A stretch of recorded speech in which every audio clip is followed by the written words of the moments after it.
Slope is technically defined as the rate of change. And there are many different ways to describe it. I'll see if I can remember them. In math, we use a specific number to talk about slope, and that is the letter M.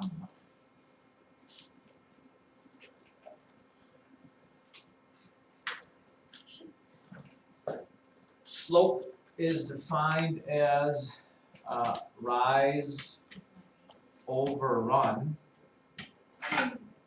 which also means how far up something goes over how far over it goes. Which simply means this. If you have a coordinate system there, and you have a line that does, let's say it goes like this.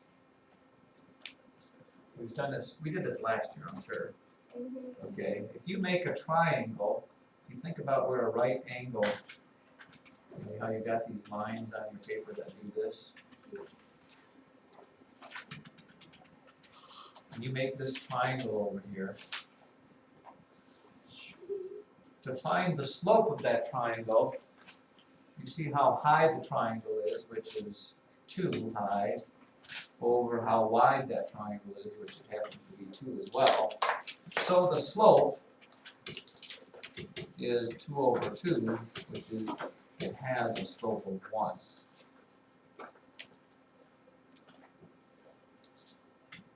And a couple things we probably should make sure you understand is that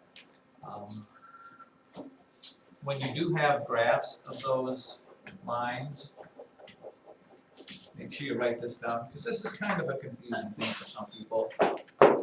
If the line goes uphill from left to right, if it goes up from left to right, then it is a positive slope. It's positive slope. Okay, from left to right, if your little car has to travel uphill, it's positive slope. If it goes downhill from left to right, okay, then it's a negative slope.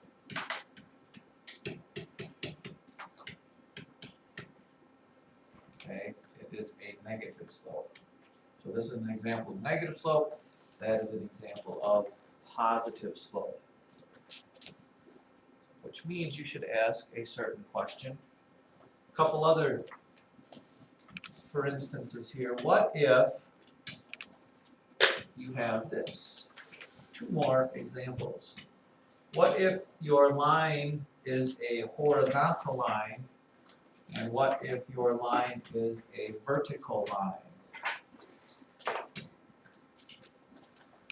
What if it's a horizontal line, and what if it is a vertical line? What would the slope of those things be? And here's the way to remember it. Again, remember it is rise over run. And the bottom number is the important one. Okay, in this line exactly, this one line here. Okay, run is how far over. How far over does this line go? 1. Huh?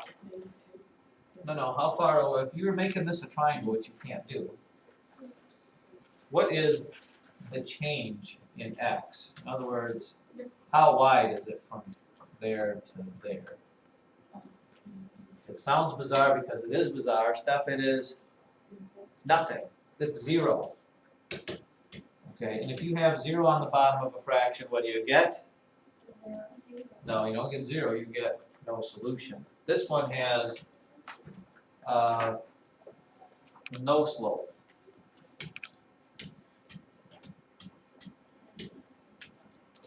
Because you can't have 0 on the bottom. Okay, this one here, okay, how high is it? it's 0. The change going up and down is 0, but the bottom can be any number. So the slope of a horizontal line is 0 slope. So write that down in your notes just so you have it. A horizontal line equals 0 slope. A vertical line is no slope. You really can't have it because you end up with a 0 on the bottom of the thing there. That help? So, if you're finding the slope of a line, if it's a positive line, you make that your units are positive, and it's a negative line, you make Yeah. The book also says this is undefined. Undefined, because you can't have that 0 on the bottom. No slope undefined. I'm hoping they give us a formula here, but I don't see it. Okay, let's look at an example here. The book gives this little chart here. Applications in cooking. They give a little chart that looks like this. Servings over how many black beans you need. Ounces of black beans. This is a practical application here. So in other words, this. In order to make 2 servings of these black beans, you need 10 ounces. In order to make 6 servings, you need 15 ounces. In order to make 10 servings, you need 25 ounces.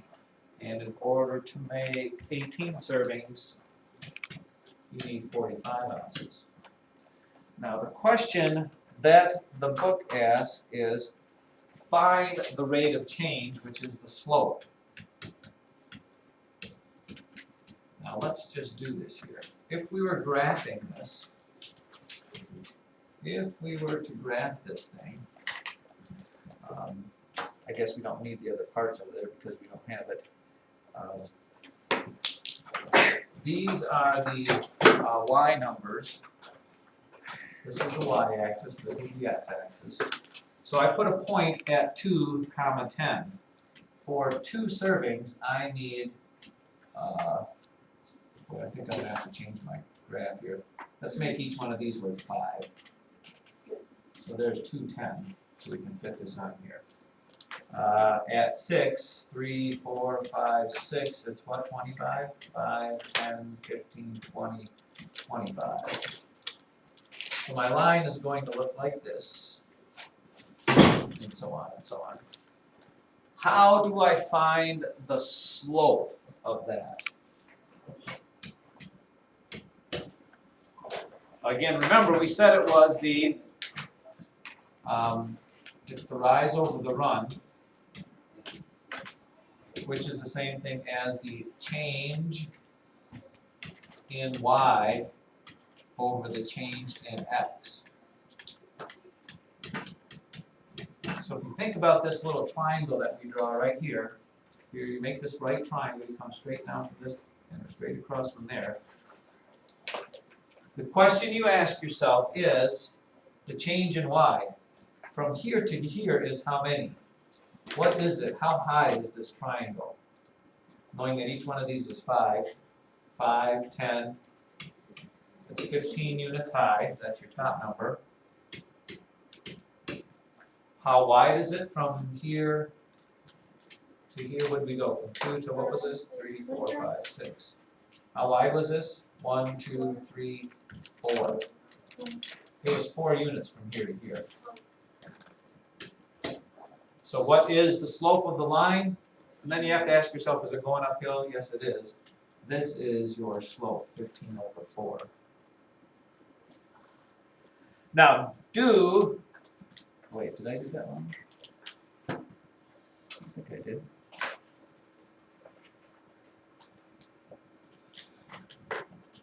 It went from 2 servings, right, to 6 servings, which is 4. 10, 16. No, actually it says 4 servings. Yeah, no, here's where the problem was right here. This should have been 6 to 15 and I did 6 to 25 or something. Right here's where this dot should have been. Sorry, ladies and gentlemen. Oh, So the change was actually only 5 over here, not 15. it's all I know, I'm that kind of a day. Before. I don't know if they give us the formula though. Maybe, maybe not. Look at page 41. Would you please?